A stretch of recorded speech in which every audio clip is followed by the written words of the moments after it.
ملک بھر میں اب تک 1,17,39,027 افراد کے ٹیسٹ کیے گئے۔ گزشتہ 24 گھنٹوں کے دوران 57,013 نئے ٹیسٹ کیے گئے۔ اب تک 7,08,193 مریض صحت یاب ہو چکے ہیں، جبکہ 5,263 مریضوں کی حالت تشویشناک ہے۔ پاکستان میں کورونا سے ایک دن میں 151 افراد جاں بحق ہوئے، جس کے بعد وائرس سے مرنے والوں کی تعداد 17,680 ہو گئی۔ پنجاب میں 8,327، سندھ میں 4,629، خیبر پختونخوا میں 3,238، اسلام آباد میں 677، بلوچستان میں 233، گلگت بلتستان میں 106 اور آزاد کشمیر میں 470 مریض جان سے ہاتھ دھو بیٹھے۔ وزیر اعظم عمران خان نے کہا ہے کہ بیرون ملک مقیم پاکستانیوں کی وجہ سے ہماری معیشت کا پہیہ چل رہا ہے۔ ہم انہیں نوکریاں نہیں دے سکتے اور اسی وجہ سے وہ بیرون ملک کئی سال اپنے گھر والوں سے دور رہ کر خون پسینہ ایک کر پیسے کماتے ہیں۔ مزید جانتے ہیں اس رپورٹ میں۔ وفاقی دارالحکومت اسلام آباد میں روشن ڈیجیٹل اکاؤنٹ کی تقریب سے خطاب کے دوران وزیر اعظم نے کہا کہ اوورسیز پاکستانی ہمارا بہت بڑا اثاثہ ہیں۔ پاکستان کا مسئلہ یہ ہے کہ ماضی میں کسی نے برآمدات میں اضافے کے لیے کسی نے زور ہی نہیں دیا۔ ایکسپورٹ نہ بڑھنے اور ڈالر کی کمی کی وجہ سے IMF کے پاس جانا پڑتا تھا۔ ہم گزشتہ 30 سال میں 20 دفعہ IMF کے پاس جا چکے ہیں۔ کرنٹ اکاؤنٹ خسارہ کم سے کم رکھنا ضروری ہے۔ جب تک ملکی برآمدات میں اضافہ نہیں ہوتا، ہمیں ترسیلات زر سے ہمارے کرنٹ اکاؤنٹ خسارے کو پورا کرنا ہوگا۔ پچھلے سال ریکارڈ ترسیلات زر آئی ہیں اور تمام ریکارڈ ٹوٹ گئے ہیں۔ ڈالرز کی کمی ہوتی تھی کیونکہ جیسی جیسی گروتھ ریٹ بڑھتی تھی، امپورٹس بڑھتی تھی، ڈالرز کی کمی ہوتی تھی، ایکسپورٹس بڑھتی نہیں تھی۔ تو جیسے ڈالرز کی کمی آتی تھی ہمیں IMF کے پاس جانا پڑتا تھا، اور ابھی تک غالباً ہم کو پچھلے 30 سالوں میں کم از کم 20 دفعہ تو جا چکے ہیں IMF کے پاس۔ اور یہ ہماری ایک بڑا المیہ رہا ہے کہ کسی نے لانگ ٹرم پلاننگ نہیں کی۔ وزیر اعظم نے کہا کہ تعمیراتی شعبے کی بہتری کے لیے بینکوں کا کردار قابل ستائش ہے۔ ہمارے بینکوں کو چھوٹے لوگوں کو قرض دینے کی عادت نہیں۔ بینکوں کو چھوٹے لوگوں کو قرض دینے کے لیے اپنے عملے کو تربیت دینا ہوگی۔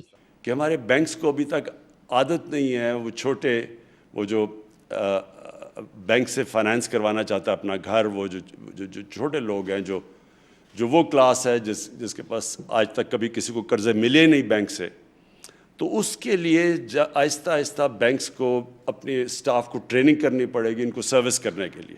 وزیر اعظم نے کہا کہ افسوس کی بات یہ ہے کہ ہمارے سفارت خانے ان پاکستانیوں کی اس طرح حوصلہ افزائی نہیں کرتے جو کہ ان کا حق ہے۔ میں سفارت خانوں کو یہ پیغام دینا چاہتا ہوں کہ ان کا سب سے اہم فرض ان پاکستانیوں کا دھیان رکھنا ہے۔ تو میں آج اسی پلیٹ فارم سے اپنی ایمبیسیز کو ایک پیغام دینا چاہتا ہوں جو باہر ہیں، کہ آپ کی جو سب سے امپورٹنٹ ڈیوٹی ہے وہ ان کا دھیان رکھنا ہے جو ہماری پاکستان کی لیبر وہاں کام کر رہی ہے۔ Pakistan international air lines PIA کے 2 خصوصی طیارے چین سے 7 لاکھ کورونا ویکسین لے کر اسلام آباد پہنچ گئے۔ مجموعی طور پر 3 پروازوں کے ذریعے 10 لاکھ ویکسین پاکستان لائی جائیں گی۔ اس حوالے سے مزید جانتے ہیں۔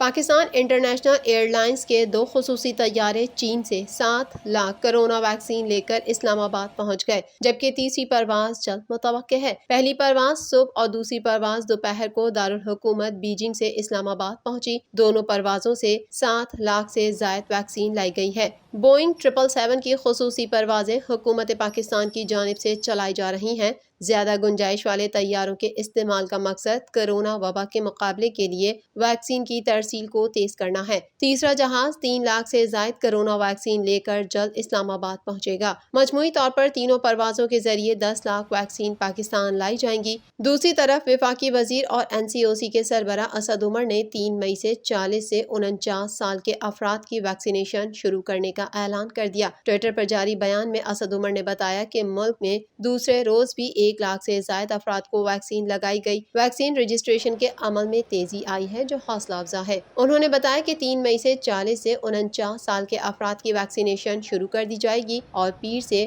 انہیں ویکسین لگنا شروع ہو جائے گی۔ صدر مملکت نے وزیر اعظم کے ایڈوائز پر فروخ حبیب کو وزیر مملکت تعینات کر دیا، جس کے بعد وزیر اعظم نے فروخ حبیب کو وزیر مملکت برائے اطلاعات و نشریات کا قلمدان دیا ہے۔ مزید جانتے ہیں اس رپورٹ میں۔ فاروق حبیب کی بطور وزیر مملکت برائے اطلاعات و نشریات تعیناتی کا نوٹیفیکیشن جاری کر دیا گیا۔ وزیر اعظم نے عثمان ڈار کو دوبارہ معاون خصوصی برائے امور نوجوانان تعینات کر دیا ہے۔ ڈاکٹر وقار مسعود خان کو معاون خصوصی برائے خزانہ اور ریونیو تعینات کیا گیا ہے۔ صدر مملکت نے وزیر اعظم کی ایڈوائز پر فاروق حبیب کو وزیر مملکت تعینات کر دیا، جس کے بعد وزیر اعظم نے فاروق حبیب کو وزیر مملکت برائے اطلاعات و نشریات کا قلمدان دے دیا ہے۔ فاروق حبیب نے وزیر مملکت کے عہدے کا حلف اٹھایا تھا۔ وزیر اعظم عمران خان نے عثمان ڈار کو دوبارہ معاون خصوصی برائے امور نوجوانان تعینات کر دیا ہے۔ ڈسکا میں ضمن الیکشن کمیشن کے باعث عثمان ڈار کو اس سال 12 فروری کو معاون خصوصی کے عہدے سے ڈی نوٹیفائی کر دیا گیا تھا۔ اب دوبارہ معاون خصوصی کے عہدے پر تعیناتی کی گئی ہے۔ عثمان ڈار کی تعیناتی اعزازی ہوگی اور اطلاع فوری طور پر ہوگا۔ وزیر اعظم نے ڈاکٹر وقار مسعود خان کو معاون خصوصی برائے خزانہ اور ریونیو تعینات کر دیا ہے۔ اس سے قبل ڈاکٹر وقار مسعود خان معاون خصوصی برائے ریونیو تھے۔ ڈاکٹر وقار مسعود کا عہدہ وزیر مملکت کے برابر ہوگا۔ کابینہ ڈویژن نے 3 الگ الگ نوٹیفیکیشن جاری کر دیے۔ پابندی کی تجویز صرف پنجاب حکومت، پنجاب پولیس اور CTD کی جانب سے دی گئی تھی۔ خیال رہے کہ ملک میں حالیہ احتجاج اور دھرنوں کے بعد حکومت نے تحریک لبیک پر پابندی عائد کر کے اسے کالعدم قرار دیا تھا۔ گورنر سندھ عمران اسماعیل نے کہا ہے کہ جہانگیر ترین پر لگنے والے الزامات کا وزیر اعظم کو دکھ ہے۔ انصاف کا تقاضا ہے جہانگیر ترین ان الزامات کا سامنا کریں۔ وزیر اعظم احتساب پر لچک نہیں دکھا سکتے۔ مزید جانتے ہیں اس رپورٹ میں۔ گورنر سندھ عمران اسماعیل نے کہا ہے کہ جہانگیر ترین پر لگنے والے الزامات کا وزیر اعظم کو دکھ ہے۔ انصاف کا تقاضا ہے جہانگیر ترین ان الزامات کا سامنا کریں۔ وزیر اعظم احتساب پر لچک نہیں دکھا سکتے۔ کراچی میں پریس کانفرنس سے خطاب کرتے ہوئے گورنر سندھ عمران اسماعیل نے کہا کہ جہانگیر ترین وزیر اعظم کے قریبی ساتھی رہے ہیں۔ یقین ہے جہانگیر ترین اور ان کے رفقا پارٹی کا برا نہیں چاہتے۔ علی ظفر پر جہانگیر ترین نے اعتماد کا اظہار کیا۔ وزیر اعظم صاحب کو انتہائی افسوس اور دکھ اس بات کا تھا کہ جو الزامات لگے ہیں جہانگیر ترین کے اوپر، جس کی وہ انکوائری اس وقت چل رہی ہے اور وہ جس کو بھگت رہے ہیں، اس کا وزیر اعظم کو دکھ ہے۔ لیکن وہ یہ جانتے ہیں کہ جہانگیر ترین صاحب اس انکوائری کا الزامات کا اسی طرح سامنا کریں گے جیسے کہ اپوزیشن کا کوئی شخص سامنا کرتا ہے۔ انہوں نے کہا کہ پاکستان کے معاشی حالات بہتری کی طرف جا رہے ہیں۔ بھارت کے ساتھ تعلقات بہتر ہونے کے امکان بڑھ گئے ہیں۔ چاہتے ہیں افغانستان سے امریکی فوج کے انخلا پر ہمسایہ ممالک ساتھ ہوں۔ آنے والا وقت پاکستان اور قوم کے لیے بہتر ہونے والا ہے۔ پاکستان کو خوشحالی کی طرف لے جانے پر اپوزیشن گھبرائی ہوئی ہے۔ ایران سے ہمارے تعلقات جو ہیں وہ مزید بہتر ہو جائیں۔ ہندوستان سے ہمارے تعلقات بہتر ہونے کے چانسز بڑھ گئے ہیں، کیونکہ ہم چاہتے ہیں کہ جب افغانستان سے انخلا ہو فوجوں کا، افواج کا، تو اس وقت ہماری جو نیبرنگ کنٹریز ہیں ساری کی ساری وہ ہمارے دوستوں میں شمار ہوں، نہ کہ ہماری بارڈر پہ ہمیں ٹینشن شروع ہو جائے۔ پاکستان ڈیموکریٹک موومنٹ PDM کے سربراہ مولانا فضل الرحمان کا کہنا ہے کہ ANP کی قیادت کو کسی دباؤ کی وجہ سے اتحاد سے علیحدگی کا اعلان کرنا پڑا۔ اگر پیپلز پارٹی PDM میں واپس آ کر ہمارا موقف تسلیم کر لے تو ہم سینٹ میں ان کے اپوزیشن لیڈر کو بھی تسلیم کر سکتے ہیں۔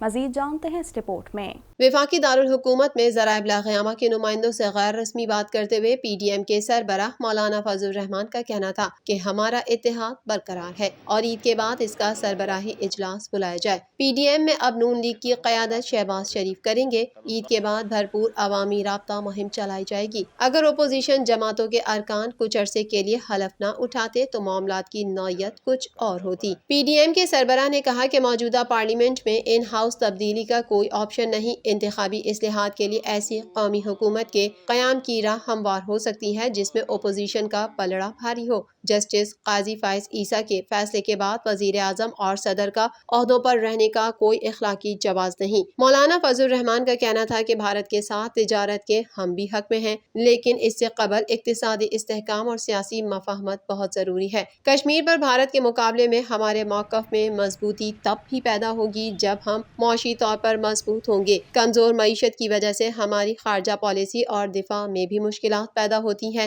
ماضی میں جب ملک کی معیشت مضبوط تھی تو واجپئی بس میں بیٹھ کر لاہور آ گیا تھا۔ اس وقت بھی ہم نے ان کا استقبال کیا تھا۔ کمزور معیشت کی وجہ سے مقبوضہ کشمیر پر ہمارا موقف تحلیل ہو رہا ہے۔ ہم بہت کمزور پوزیشن پر کھڑے ہیں۔ اس صورتحال سے نکلنے کے لیے ہمیں مفاہمت سے راستہ بنانا پڑے گا۔ تحریک لبیک پاکستان نے حکومت پاکستان کو دی گئی درخواست میں کہا ہے کہ ٹی ایل پی پر دہشت گردی کا الزام غلط ہے، لہٰذا درخواست پر عمل کرتے ہوئے اس پر عائد پابندی ختم کی جائے۔